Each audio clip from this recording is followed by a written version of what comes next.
يا رسول الله عليكم سلام يا حبيب الله اللهم صل وسلم وبارك عليه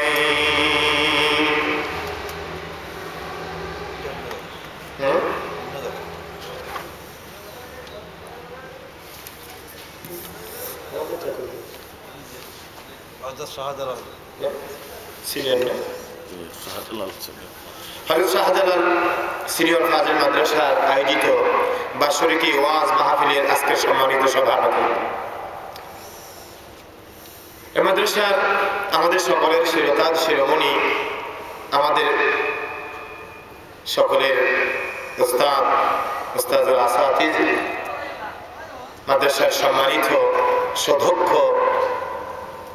সদরে জনাব প্রিন্সিপাল সাহেব, অত্র মাদ্রাসার সমস্ত উলামায়ে কেরাম, দূর দূরান্ত থেকে আগত আমার মুরব্বী বাবারা, ইসলাম প্রিয় নবী প্রিয় আমার যুবক ভাইরা, আমার মহান আল্লাহ সুবহানাহু ওয়া তাআলার দরবারে লক্ষ কোটি শুকর আর সুজুদ আদায় করছি যে মনি সন্ধ্যার পর থেকে ধরে এ পর্যন্ত হাজার হাজার মানুষ থেকে আল্লাহ সুবহানাহু ওয়া তাআলা গভীর রজনীতে আপনাদেরকে আমাদেরকে এই জান্নাতের বাগানে বসিয়ে দিয়েছে। এই জন্য আমরা সকলে আল্লাহ শুকরিয়া আদায় করে আমরা বলি আলহামদুলিল্লাহ। কারণ এই গভীর রাত্রে সকলের ভাগ্যে হয় না বসে থাকা, কঠিন ঘুমকে উপেক্ষা করে রাত প্রায় 2টা বেজে গেছে। সত্যি দুরূহ ব্যাপার। তারপরও মুষ্টিময় আপনারা অনেকে বসে আছেন। আল্লাহ আপনাদের এই বসাটা কবুল করুক, আমরা বলি আমিন। আমরা কত রাত বন্ধু বান্ধব চেয়ারম্যানের সাথে এমপি সাহেবের সাথে কথা বলে বলে পার করে দেয় রাত, পারি না? আর পার করি কিনা? তো আজকের এই রাত, এই সেই জান্নাতের বাগান আল্লাহ সুবহানাহু ওয়া তাআলা যদি একজন মানুষও থাকেন, তারপরও আল্লাহ রহমত বারাকাত নাজিল হওয়া আল্লাহ বন্ধ করবেন না। জোরে বলুন সুবহানাল্লাহ। এই মাহফিল যতক্ষণ পর্যন্ত চলবে আল্লাহর জান্নাতের বাগান আল্লাহ রাসূল ঘোষণা করেছেন। শুধু তাই নয়, হাফাতহুমুল মালায়েকা, তার চতুর্দিক দিয়ে নূরের ফেরেশতারা দাঁড়িয়েছেন। যদি একজনও থাকেন, আল্লাহর নূরের ফেরেশতারা ডিউটি করতে তারা একটু কম করবে না। যতক্ষণ চলবে ততক্ষণ পর্যন্ত আপনাদেরকে নিয়ে পরিবেষ্টন করে রাখবে। চিৎকার মেরে বলুন সুবহানাল্লাহ। রাসূল আকরাম সাল্লাল্লাহু আলাইহি ওয়াসাল্লাম বলেন, ওয়ানাযালাত আলাইহিমুস সাকিনা, যতক্ষণ চলবে আল্লাহর করুণা রাহমাত বারাকাত আপনাদের প্রতি নাজিল হতে থাকবে। তা আমরা এই গভীর রাত্রে রহমত থেকে বঞ্চিত হতে চাই না। যত সময় পারি আল্লাহ যেন আজকের এই রাত্রের যত রহমত যত বারাকাত আল্লাহ নাজিল করবে আমাদের ভাগ্যে যেন লিখে দেয়। আমরা বলি আমিন। বান্দা, তোমার জীবনে তুমি কত রাত কাটাইলে ঘুমাইয়া? একটা রাত কি আমরা পারি না আল্লাহর জন্য, আল্লাহর নবীর জন্য, আল্লাহর রাসূলের ভালোবাসায় একটা রাত কোরবান দিতে আমরা পারবো না? এখন গিয়ে যদি বাইসা বুয়া শুইনা ঘুমান 2টা বাজে, ফজর নামাজ যে কয়জনে পড়বে না আমার তো মনে জানতে পারতেছেন, আল্লাহ পাক ভালো জানেন যে এই শেষ রাত্রে আবার আপনি উঠতে পারবেন কিনা। শয়তান যেন আপনাকে কোন ধোকায় ফেলে দেয়। তাহলে আর অল্প কিছু সময় আমরা যেহেতু এই রাত্রটা কষ্ট করেছি, ফজর নামাজটুকুন পড়া এবং আল্লাহর এই ফরজটুকুন যেন আদায় করার তৌফিক দান করে আমিন। আল্লাহ সুবহানাল্লাহ ওয়া বিহামদিহি সুবহানাল্লাহ আযীম। রাত যত গভীর হয় আল্লাহ পাকের নেক বান্দারা তত বেশি আল্লাহর ইবাদতের মধ্যে তারা লিপ্ত হয়ে যায়, ইবাদতের মধ্যে তারা ডুবে যায়। সুবহানাল্লাহ বলেন। আর আমরা সাধারণ মানুষরা রাত্র যত গভীর হয় আমাদের ঘুম তত বেশি পায়, ঘুম তত গভীর হয়। তাহলে আল্লাহর আউলিয়া কেরাম ওলিদের থেকে আর আমাদের থেকে পার্থক্য আসেনি ভাইসা? আপনারাও যারা আজকে হাজার হাজার মানুষ থেকে এই মুহূর্তে বসে আছেন, হাজার মানুষ থেকে আল্লাহ আপনাদেরকে পার্থক্য করে দিয়েছে, আপনাদের এই বসাটা আল্লাহর দরবারে যেন কবুল হয়, আমরা বলি আমিন। সাহাবায়ে কেরাম আজমাইন রাদিয়াল্লাহু তাআলা আনহুমারা আল্লাহর নবীর এই হুকুম আহকামকে মানতে যায় তারা জীবনে কত কষ্ট করেছে। আল্লাহর কোরআনকে নিয়ে সাহাবায়ে কেরাম আজমাইন রাদিয়াল্লাহু তাআলা আনহুমারা সারা রাত কি রাত পরে পরে পার করে দিয়েছে। সুবহানাল্লাহ। আমরা সামান্য সময় আল্লাহর কোরআনের কথা আমরা কেন শুনতে পারবো না? এই জন্য আল্লাহ রাব্বুল আলামিন বলছেন, ওমা হুয়া বিকাউলি শাইতানির রাজিম, আমি যে কোরআন নাজিল করেছি এটা কোনো শয়তানের উক্তি না, এটা কোনো শয়তানের বাণী নয়, এটা শয়তানের কথা নয়, এটা শয়তানের কওল নয়। তারপর আল্লাহ বলেন, ফাআইনা তাযহাবুন, হে দুনিয়ার মানুষেরা, তারপর আমি আল্লাহ এই কোরআন যেহেতু এটা কোনো দুনিয়ার মানুষের কওল না, দুনিয়ার শয়তানের কোনো কথা নয়, এটা আল্লাহর কথা। এটা কার কথা? আল্লাহর কোরআন যখন পড়া হয় কার সাথে কথা বলা হয়? আর কথা বলে কার সাথে? আল্লাহর সাথে কথা বলা হয়। আপনার মনে চাই না আল্লাহর সাথে কথা বলতে? সুবহানাল্লাহ। তো আল্লাহর রাব্বুল আলামিন বলেন, ওমা হুয়া বিকাউলি শাইতানির রাজিম, এটা কোনো শয়তানের কওল না, শয়তানের কথা না। এটা কি? এটা আল্লাহর কথা। এটা কার কথা? আল্লাহ। তারপর আল্লাহ বলতেছেন, ফাআইনা তাযহাবুন, যদি শয়তানের উক্তি না হয়, এটা যদি দুনিয়ার কারো কথা না হয়, তাহলে আমি আল্লাহর কথা ছেড়ে হে মানুষ তোমরা কোথায় যাচ্ছ? ফাআইনা তাযহাবুন। তারপর আল্লাহ বলছে, ইন হুয়া ইল্লা যিকরুল লিল আলামিন, গোটা বিশ্ববাসীর জন্য, तमाम পৃথিবীর মানুষের জন্য এই কোরআন হলো উপদেশ, এই কোরআন হলো নসিহত, এই কোরআন হলো মানুষের দৈনন্দিন জীবন চলার পথের পাথিও। চিৎকার মেরে বলুন সুবহানাল্লাহ। কিন্তু এই কোরআন থেকে আমরা অনেক দূরে সরে গিয়েছি। কোরআনের মায়া, কোরআনের ভালোবাসা আমাদের হৃদয়ের মধ্যে, আমরা কোরআনকে অনুধাবন করার জন্য চেষ্টা করছি। আল্লাহ আল্লাহ রাব্বুল আলামিন আল্লাহর হাবিব প্রাথমিক অবস্থায় জীবনের শুরুতে কোরআনের কথাগুলো মানুষের কাছে বলছেন, কোরআনের দাওয়াত মানুষদেরকে দিচ্ছেন। আল্লাহ রাব্বুল আলামিনের হাবিব তার এই ফাঁকে ফাঁকে মানুষদেরকে কিভাবে কোরআনের পথে আনা যায়, দিনের পথে আনা যায়, রাত যায় দিন যায়, রাহমাতাল লিল আলামিন নবীর চোখে ঘুম আসে না, গুনাহগার মানুষগুলোরে কিভাবে আল্লাহর জান্নাতি করা যায়, এই চিন্তা করে করে রাহমাতাল লিল আলামিন নবী হযরতে আবু বকর সিদ্দিক রাদিয়াল্লাহু তাআলা আনহু নিয়ে পাহাড় গুলো দেখছেন।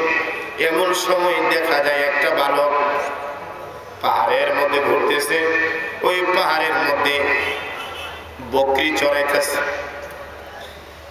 আমার নবী বালকটার কাছে চলে গেলেন, যাইয়া সালাম দিছেন। জোরে বলুন সুবহানাল্লাহ। কি দিছে? সালাম। আমরা মুরব্বীরা অনেক সময় আমরা ফেকনা ধরে থাকি, দেখি ছেলেটা নি সালাম দেয় না, মাঝে মাঝে রাহমাতুল লিল আলামিন নবী ছোটদেরকে সালাম দিছেন। জোরে বলুন সুবহানাল্লাহ। রাখাল ছেলে নবীজি যাইয়া সালাম দিলেন।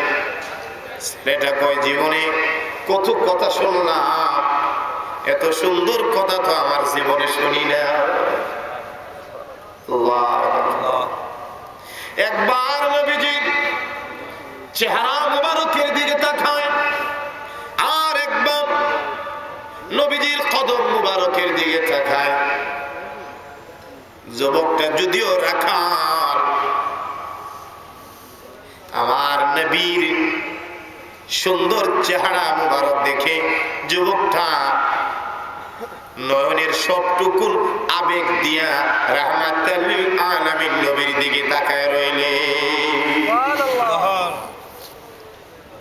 রে যুবক, কি দেখিস? হুজুর জীবনে বহু মানুষ দেখেছি, এমন সুন্দর রূপের মানুষ আমি বালক কোনোদিন দেখি না।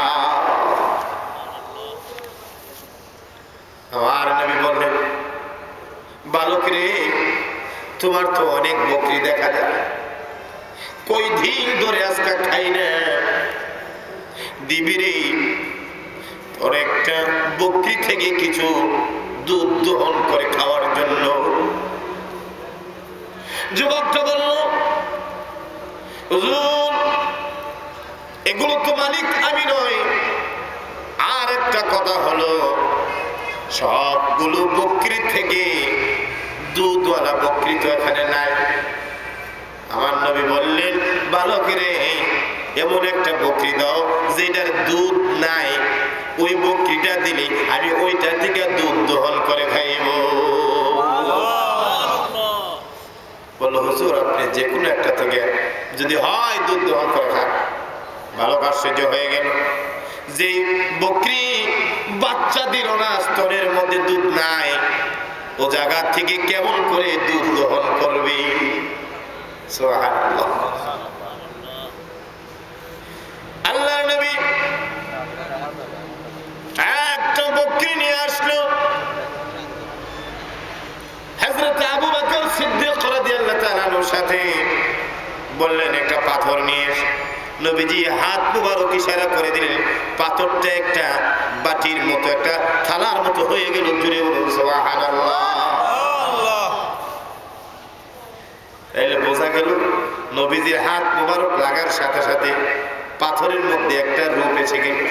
শুধু তাই নয়, বুখারী শরীফেও হাদিসটুকু আছে, বাবু সালামের অধ্যায়ে হযরত আলী রাদিয়াল্লাহু তাআলা বলতেন, নবীজি যখন মক্কার পাহাড়গুলো ঘুরতেন, কিছু কিছু পাথর রাহমাতাল লিল আলামিন নবীরে সালাম দিতে।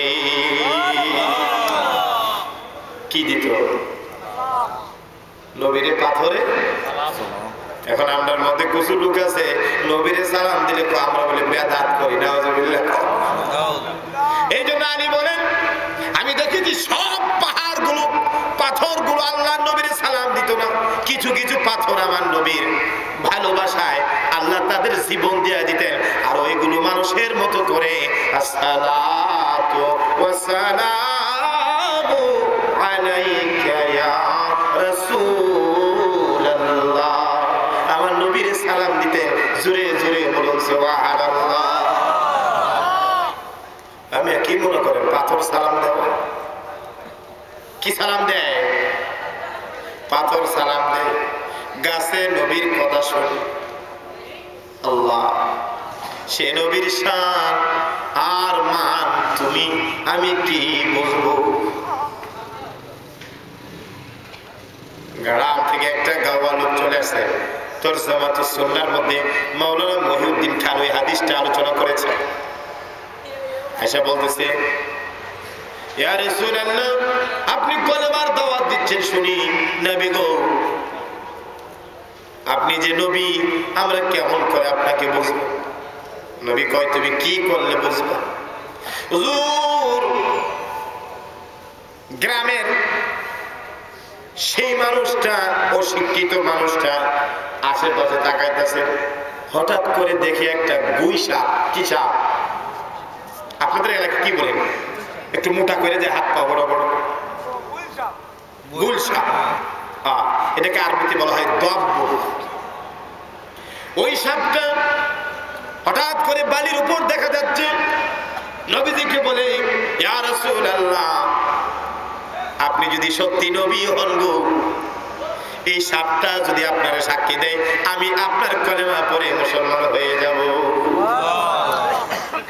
আল্লাহ নবী ওই গুই সাপটাকে প্রশ্ন করলেন আরবি ভাষায়, সাপরে তুই বলে দে আমি নবীকে। সাপটার জবান খুলে গেল, আরবি ভাষায় সুন্দর করে বলে দিতে লাগলো, ওই খোদার কসম, যে খোদা আসমান বানালো, জমিন বানালো, জান্নাত বানালো, জাহান্নাম বানালো, ওই খোদার কসম করে বলছি আপনি হলেন আখিরি জামানার নবী, নবী মুহাম্মদুর রাসূলুল্লাহ সাল্লাল্লাহু আলাইহি সাল্লাম। সুবহানাল্লাহ। আরো আস্তে কর, ঘুম পাইতেছে নি পাইছে আল্লাহ গুই সাপের সাক্ষী শুনে সাথে সাথে ওই গ্রামের লোকটা মুসলমান হয়ে গেল।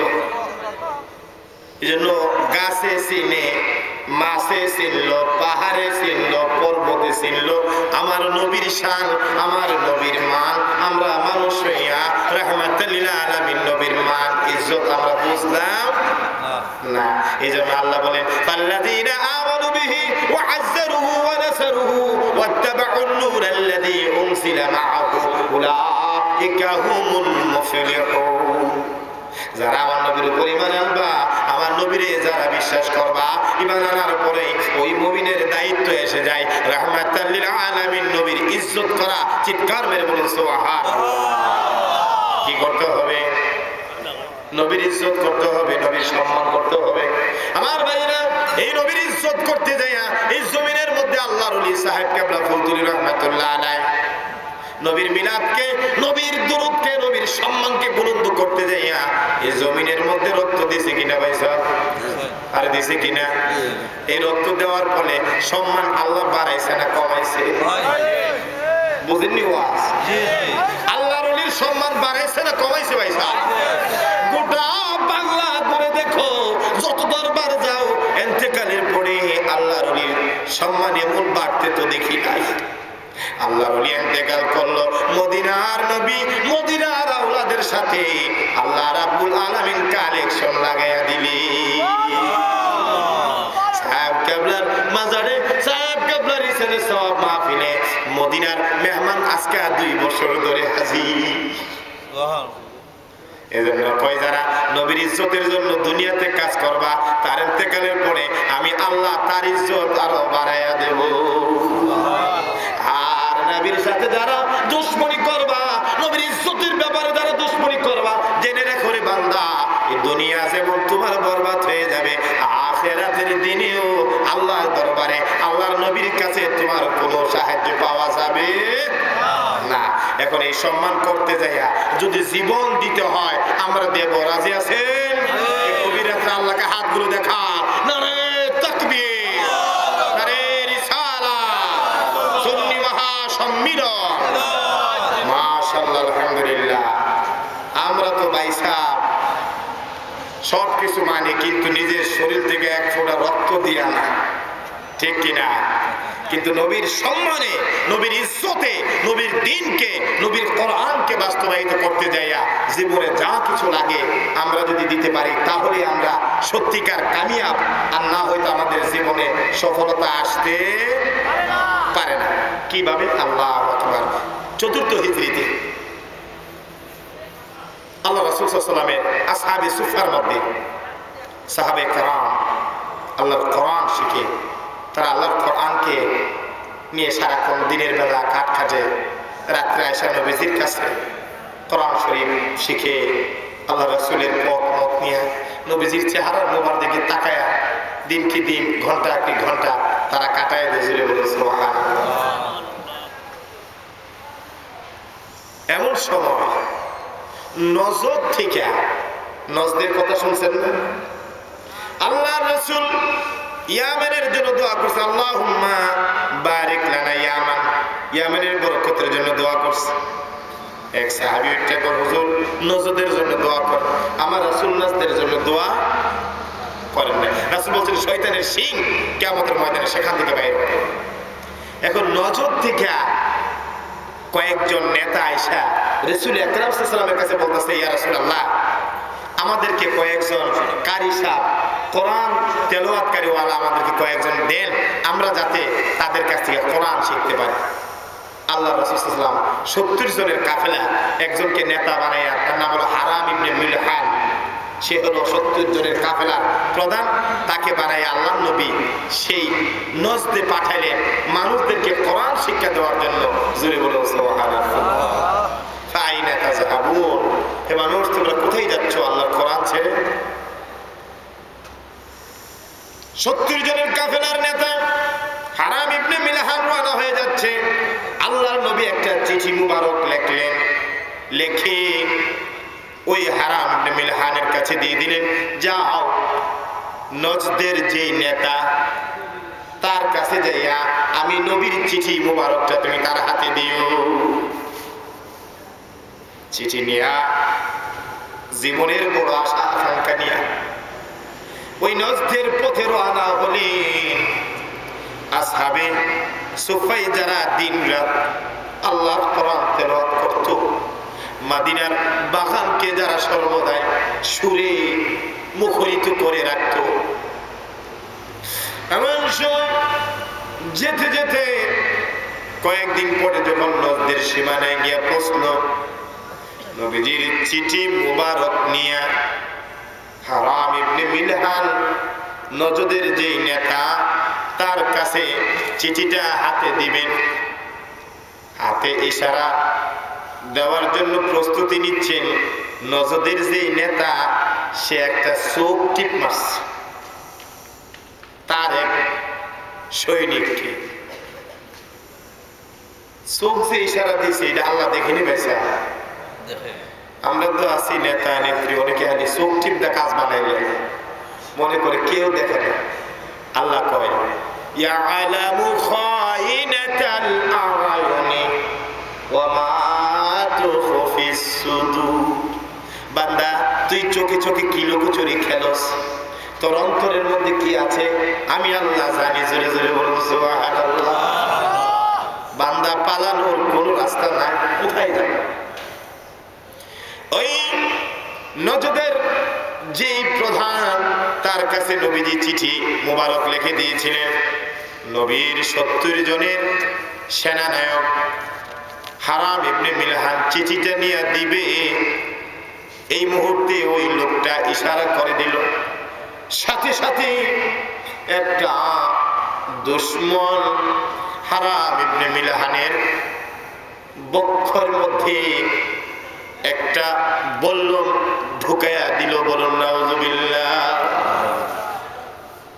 চিঠি মুবারকটা হাতে দিতে পারবেন না, সাথে সাথে জমিনের মধ্যে পড়ে গেলেন।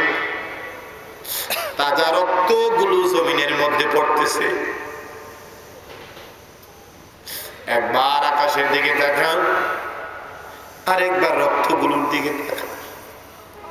আল্লাহ গো, তোমার নবী এই নজদের মধ্যে প্রেরণ করেছিল মাবুদ তোমার কোরআনের দাওয়াত দেওয়ার জন্য, তোমার কোরআনের কথাগুলো বোঝানোর জন্য। আল্লাহ তোমার কোরআনের বাণী শোনানোর আগেই তো তোমার গোলামরে শহীদ কর। আমি তো তোমার পথে রওনা হতে যাচ্ছি। এমন সময় হারাম ইবনে মিলহান একটা সুন্দর কথা বলে উঠলেন। কি সেই কথা? ফুজতু ওয়া রাব্বিল কাবা। চিৎকার মেরে বলুন সুবহানাল্লাহ। কি কথাটা? খোদার কাবার শপথ করে বলছি, রবের সেই কাবার শপথ করে বলছি, আমি হারাম ইবনে মিলহান আল্লাহর কাছে সফল কাম। জোরে জোরে বলুন সুবহানাল্লাহ। ফুজতু ওয়া রাব্বিল কাবা, কাবার রবের শপথ, আমি সফল কাম। তারই পাশে দাঁড়ানো যে আঘাত করছিল, বল্লমটা যে ঢুকিয়ে দিয়েছিল, তার নাম ছিল জাব্বার। কি নাম ছিল? সে মনে মনে ভাবলো, একজন অসহায় সৈনিক, তাকে আমি আঘাত করে দুনিয়া থেকে বিদায় করে দিলাম, কিন্তু আমি বলতে পারলাম না আমি সফল কাম। কিন্তু জীবনের শেষ মুহূর্তে সে বলল সে সফল কাম। আসলে এই সফলতাটা কি আমরা তো বুঝতে পারছি না। আমরা তো মনে করি মারতে পারলে, কার থেকে কিছু নিতে পারলে এটাই সফলতা। আসলে এই সফলতার অর্থ কি? এ কথা বলে হারাম ইবনে মিলহান চোখের পানিগুলো ছেড়ে ছেড়ে আর বিড়বিড় করে পড়ে নিলেন, আশহাদু আল্লা ইলাহা ইল্লাল্লাহু ওয়াহদাহু লা শারীকা লাহু ওয়া আশহাদু আন্না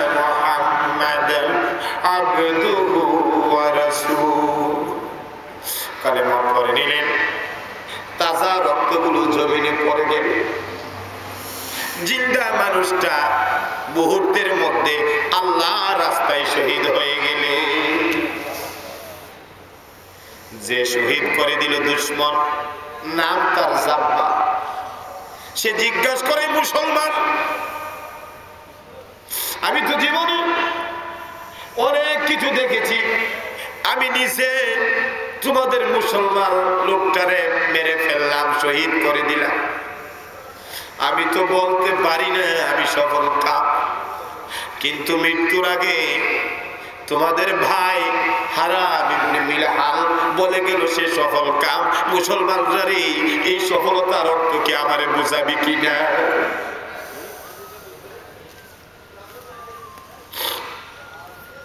মুসলমানগুলো বলা শুরু করলো, এর জাব্বার, তুই তো আমার নবীর আশিককে শহীদ করে দিলি, জীবনের বড় আশা নিয়ে আসছিল তোদেরকে আল্লাহর কোরআন শিক্ষা দিবি,